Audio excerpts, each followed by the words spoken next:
On y va.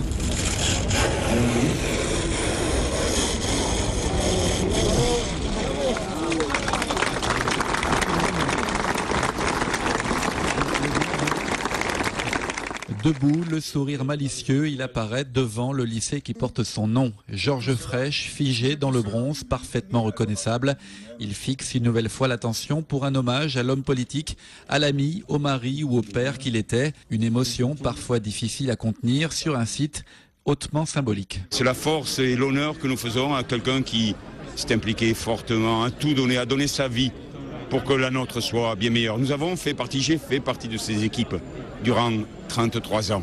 Cette statue, je trouve qu'elle est symboliquement très très bien placée face à un lycée qui va former la jeunesse, qui était un de ces grands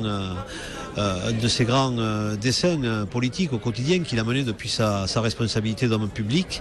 Entre les statues de la place de la République qu'il avait tant voulu et puis les statues des grands hommes du XXe siècle, il est au point médian. Il montre avec son doigt aussi la direction de l'Est, la direction de la mer, la direction de la Méditerranée. Un bras et un doigt levés dont l'interprétation n'est pas unique, le sculpteur, lui, a eu une autre idée.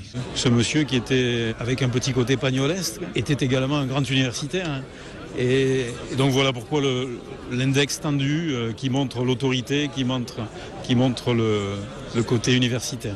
Point derrière le dos, c'est le petit côté bataille. Bon, c'est quand même une attitude qu'il adoptait facilement, d'avoir les mains derrière le dos.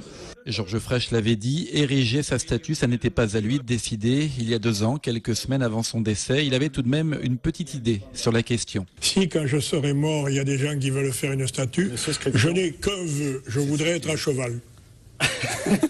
Avec les étriers quand même. Avec les étriers, pas comme Louis XIV sur le Pérou.